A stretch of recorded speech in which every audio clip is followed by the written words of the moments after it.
Hai teman-teman, kembali lagi bersama gue Dika. Kali ini gue akan ceritain film Cargo. Film ini menceritakan tentang upaya manusia mencari planet baru, dikarenakan bumi sudah menjadi planet mati dan tidak layak huni. Nah, bagaimana kisahnya?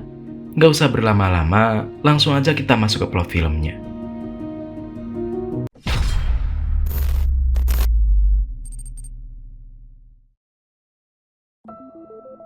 Sudah tidak ada lagi manusia tinggal di bumi tahun 2267. Hal ini dikarenakan wabah penyakit dan perubahan iklim, membuat tanaman tidak tumbuh, oksigen menipis, disertai hujan asam sepanjang tahun. Sebuah perusahaan bernama Kuiper Enterprise membangun stasiun ruang angkasa raksasa di orbit bumi. Tempat tersebut menjadi hunian sementara manusia. Akan tetapi stasiun itu sudah penuh sesak akibat meningkatnya populasi. Dan sekarang akhirnya menemukan sebuah planet indah bernama Rhea. Tidak semua diperbolehkan pergi ke sana. Hanya orang-orang yang memenangkan visa gratis dan punya uang banyak diizinkan pergi ke sana. Seorang dokter bernama Laura Portman adalah salah satu orang yang ingin pergi ke Rhea. 7 tahun yang lalu saudara perempuannya yang bernama Ariana memenangkan visa gratis. Laura pun ingin menyusul dan berkumpul kembali bersama Ariana. Mereka saling berkirim pesan. Pesan itu membutuhkan waktu tahunan untuk sampai ke sana. Dan Laura menerima balasan setelah kurang lebih 3 tahun menunggu. Ariana kemudian melamar pekerjaan di Kuiper Enterprise sebagai dokter di sebuah kapal pengangkut barang agar memiliki cukup uang untuk pergi ke Rhea. Laura ditempatkan pada sebuah kapal barang tua bernama Cassandra dengan tujuan stasiun 42. Kapten yang bernama Pierre memperkenalkan Laura kepada kru kapal. Miyuki sebagai admin sistem, Anna wakil kapten, kemudian Vespucci dan Prokop sebagai kru dan teknisi. Stasiun 42 berjarak kurang lebih 4 tahun perjalanan. Selama perjalanan mereka akan tidur dalam cryosleep dan kapal angkasa akan dijalankan secara autopilot. Seorang petugas keamanan bernama Decker bergabung dengan mereka. Baru-baru ini telah terjadi aksi pengeboman di beberapa stasiun. Aksi tersebut dilakukan seorang buronan bernama Klaus yang menyampaikan sebuah pesan misterius yang berisi bahwa mereka saat ini tinggal di dalam sebuah mesin dan memproduksi mesin. Musuh utama mereka adalah TSA, perusahaan pengiriman barang. Karena itulah Decker akan mengawal perjalanan mereka.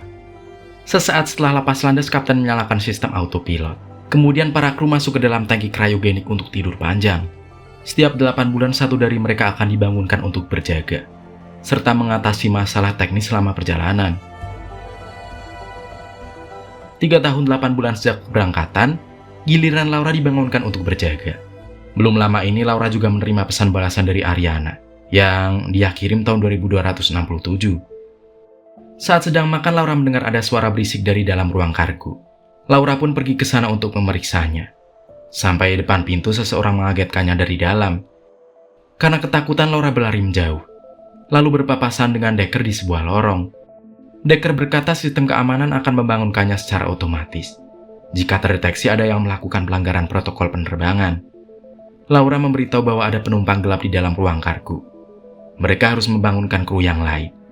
Decker pun melarangnya karena protokol fase tidur kriogenik harus dipatuhi. Namun Laura memaksa dan membangunkan sang kapten. Mereka bertiga kemudian memeriksa ruang kargo. Data komputer menunjukkan bahwa gerbang kontainer dibuka beberapa kali saat Laura berjaga. Kapten menduga ada kemungkinan sistem mengalami kesalahan teknis.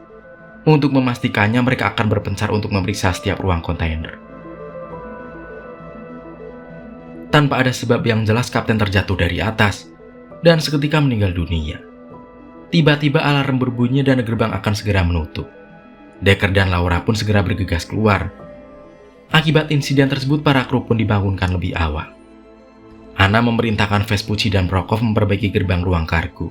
Sementara Laura diminta melakukan autopsi jenazah kapten untuk memastikan penyebab meninggalnya. Saat melakukan pemindaian, Laura menemukan ada beberapa tulang rusuk yang patah. Selain itu, mata kiri sang kapten ternyata adalah sebuah artificial implant atau sebuah mata buatan yang juga berfungsi sebagai alat perekaman. Laura membedahnya kemudian menghubungkannya dengan komputer untuk melihat apa yang terjadi padanya. Dalam rekaman video terlihat kapten membuka sebuah ruangan penyimpanan. Sebuah fakta pun terungkap. Awalnya mereka mengira bahwa kapal ini hanya membawa material konstruksi, tapi ternyata ada bahan kimia berbahaya di dalam sana. Rekaman itu berhenti sebelum mereka mengetahui apa penyebab jatuhnya sang kapten. Laura dan Decker kemudian memeriksa ruangan tersebut. Lalu mereka menemukan ada tangki kayu berisi anak kecil dan manusia-manusia lainnya. Decker kemudian meminta Vespucci dan Prokov untuk membantu membawa anak kecil tersebut. Namun tiba-tiba kontainer-kontainer itu bergerak tidak beraturan, yang membuat mereka terpisah satu sama lain. Setelah kontainer berhenti bergerak, mereka membawa tangki itu ke ruang medis. Anna diberitahu bahwa muatan kargo mereka adalah manusia, dan ada ribuan orang di sana. Anehnya seseorang sengaja membuat kontainer-kontainer itu bergerak agar mereka celaka. Anna berkata bahwa kontainer itu secara otomatis akan berpindah-pindah untuk mencegah pembekuan. Karena itulah sejak awal mereka dilarang mendekati kargo. Laura kemudian melakukan pemeriksaan pada anak kecil itu. Namun dia kesulitan karena tangki tersebut tidak dapat ditembus alat pemindai dan butuh waktu untuk membongkar sistemnya. Kemudian Laura bertanya kepada Decker, sebenarnya apa stasiun 42 itu?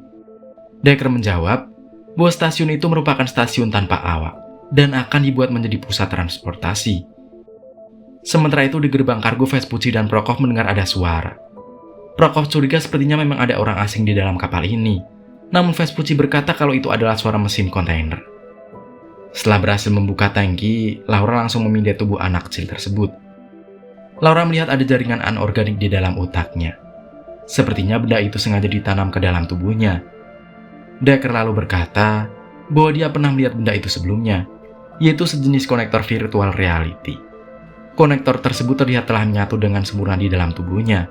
Decker pun meminta Laura merahasiakan temuan ini. Laura kemudian mengirimkan sebuah pesan untuk Ariana. Dia menceritakan kondisi yang sedang dia alami saat ini. Laura tidak yakin apa yang akan terjadi di kemudian hari. Dia hanya berharap semuanya baik-baik saja dan segera bisa berkumpul kembali dengan saudarinya. 20 menit setelah mengirim pesan tersebut, Laura mendapatkan pesan balasan. Ariana berkata kalau dia prihatin dengan masalah yang dihadapi Laura dan berharap semoga semua baik-baik saja. Laura pun heran, seharusnya pesan balasan itu datang kurang lebih 3 tahun lamanya. Laura kemudian memberitahu Decker kalau pesan yang dia kirim ke Ariana dibalas dalam waktu singkat.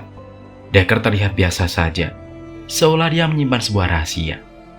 Di ruang kontrol, Miyuki melapor kepada Anna bahwa data komputer menunjukkan Decker beberapa kali mengakses ruang kargo.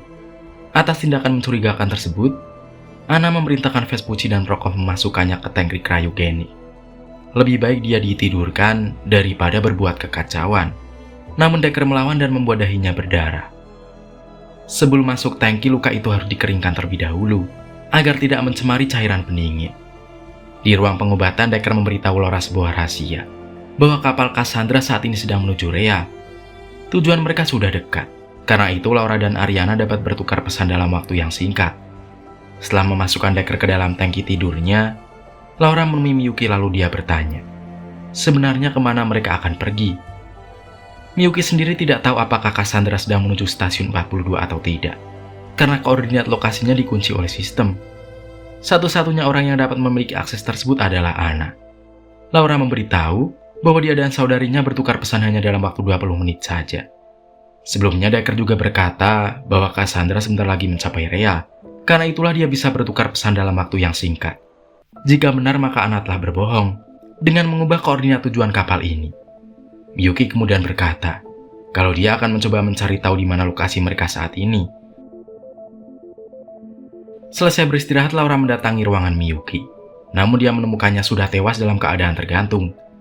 Para kru pun menduga bahwa Deckerlah pelakunya. Karena tangki kriogeniknya kosong. Seseorang telah membangunkannya. Jadi memang benar di dalam kapal ini ada penumpang gelap.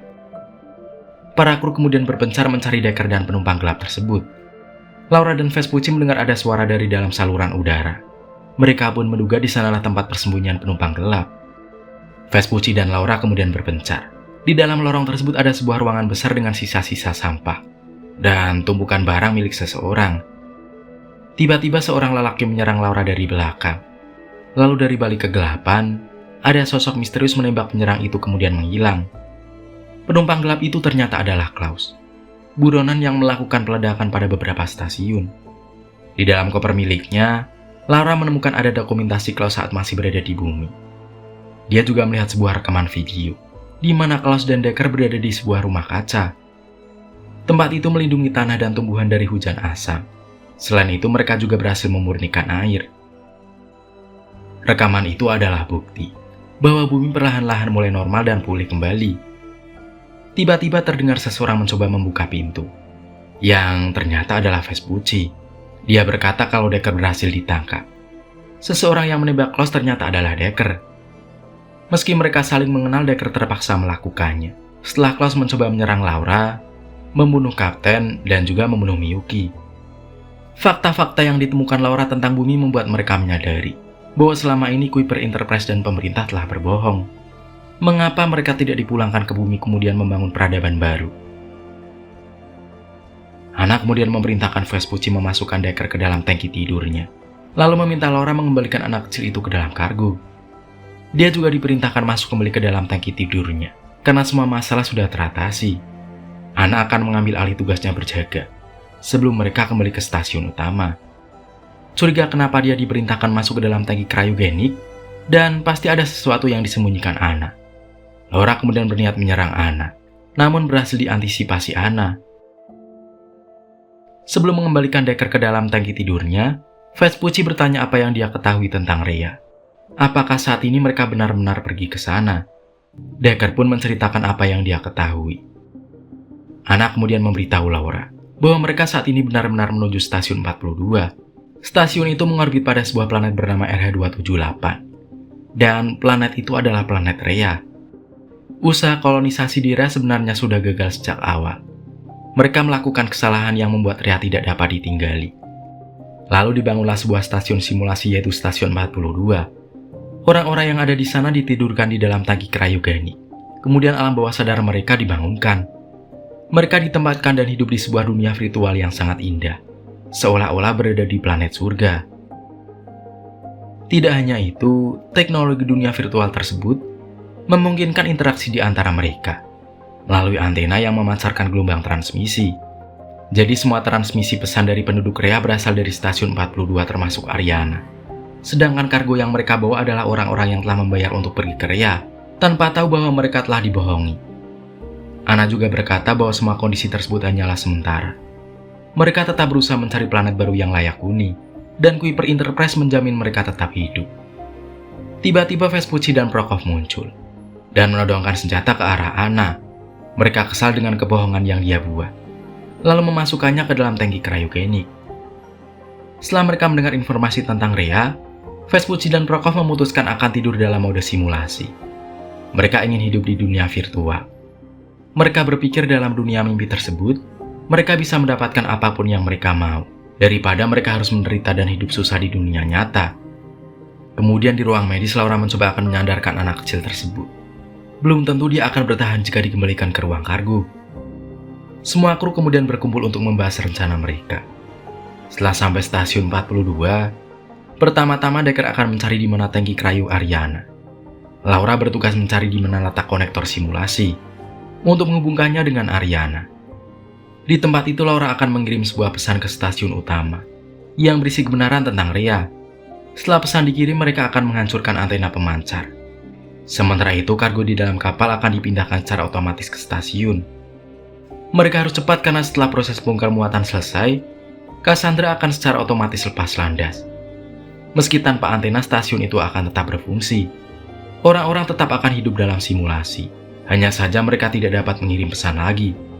Decker kemudian memberitahu Laura satu hal penting. Ada jutaan manusia di dalam stasiun itu. Salah satunya adalah Ariana. Seandainya dia menemukan tangkinya, dia tidak bisa menjamin kondisinya dalam keadaan baik. Karena sudah terlalu lama Ariana tidur dan hidup dalam mode simulasi. Membangunkannya bisa saja membunuhnya. Setelah mereka sampai, Decker dan Laura bersiap keluar stasiun. Decker kemudian memberikan alat simulator yang akan dia pergunakan. Tiba-tiba anak kecil sebelumnya telah bangun. Laura kemudian membawanya ke kamar, lalu meminta anak itu menunggu. Sementara itu Vespucci dan Prokhov pergi ke ruang kargo sesuai rencana. Mereka akan masuk ke dalam dunia simulasi. Namun ruang kargo itu tidak dapat dibuka karena aksesnya telah diblokir Anna. Vespucci terpaksa kembali untuk mengambil kunci milik Anna yang ada di kantong bajunya. Namun dia tidak menyadari bahwa perbuatannya itu menyebabkan kontaminasi, dan sistem akan membangunkan Anna secara otomatis. Setelah mendapat kunci, Vespucci dan Prokhov masuk ke dalam ruang kargo. Di luar stasiun, Decker memasang beberapa peledak pada antena pemancar. Lalu dia mencari di mana kira-kira tangki milik Ariana. Saat Laura sedang mencari konektor simulasi, tiba-tiba jet pendorongnya mati.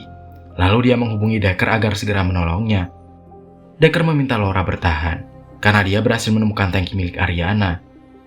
Seperti yang sudah dia duga sebelumnya, kondisi Ariana sudah tidak memungkinkannya untuk dibangunkan.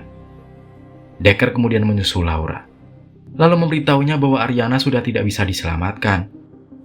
Setelah mereka menemukan konektor simulasi, Laura meminta Decker untuk menghubungannya dengan mode milik Ariana. Dia ingin menemuinya lalu mengirimkan pesan dari sana. Setelah terhubung, Laura terkesima melihat pemandangan indah di hadapannya. Lalu dia berjalan ke sebuah rumah. Di meja sebuah taman dia menemukan sebuah alat komunikasi yang dia duga milik Ariana.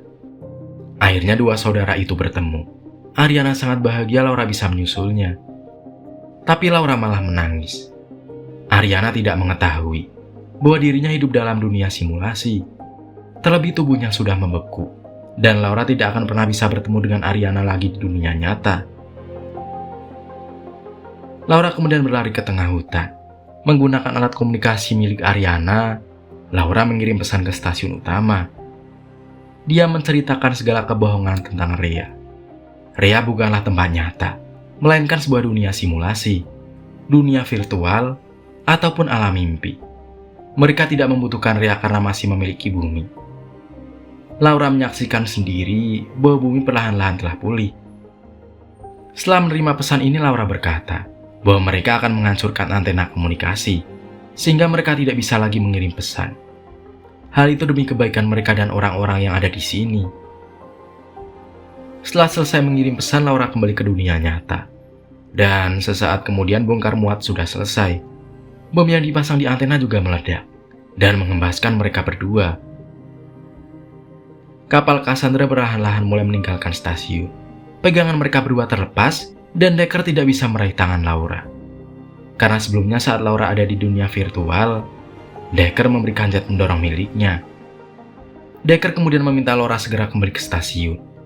Setelah itu Decker tertarik gravitasi planet, dan Laura tidak bisa berbuat apa-apa untuk menolongnya. Setelah masuk ke dalam stasiun, Anna yang sudah terbangun menghadangnya. Kedua wanita itu pun berkelahi, karena baru bangun Anna tidak cukup tenaga untuk melawan Laura. Laura kemudian mengunci anak ke dalam ruang airlock. Setelah itu membuang anak ke ruang angkasa. Laura kemudian kembali ke kamar menemui anak kecil itu. Dan Cassandra saat ini dalam perjalanan pulang ke stasiun utama. Setahun kemudian pesan yang dibuat Laura telah sampai. Seluruh masyarakat dunia mendengar kesaksiannya. Selain menceritakan kebohongan Rhea dan kondisi bumi saat ini, dia membawa seorang anak kecil yang akan menjadi bukti bahwa tubuh mereka telah dimodifikasi untuk hidup di dalam dunia virtual. Kemudian sebuah pertanyaan muncul. Apa yang terjadi pada stasiun 42? Kenapa mereka meninggalkannya begitu saja? Antenanya juga dirusak, padahal ada jutaan manusia di sana. Hal tersebut diperkirakan mereka sudah terlalu lama tidur dalam mode simulasi. Kondisi tubuh mereka juga tidak memungkinkan untuk dibangunkan. Membangunkan mereka sama saja membunuh mereka. Stasiun itu tetap akan berfungsi dalam waktu yang lama. Dan orang-orang tetap akan menikmati hidup di dunia virtual. Tujuan antena komunikasi dirusak agar mereka yang hidup di dunia simulasi terputus dengan dunia nyata, tidak terganggu dengan pesan masuk tentang kebenaran serta kenyataan, bahwa mereka selama ini tidur dan hidup di dunia mimpi, untuk menjaga kondisi serta perasaan mereka yang tertidur dan hidup di dunia virtual untuk selamanya. Kemudian, film pun akhirnya berakhir. Nah, kalau kalian mending milih mana nih? Hidup di dunia nyata yang pahit getir kehidupan, ataupun hidup di dunia virtual dalam waktu yang sangat lama. Namun kehidupan di dunia tersebut dipenuhi dengan kebahagiaan layaknya surga. Komen ya guys.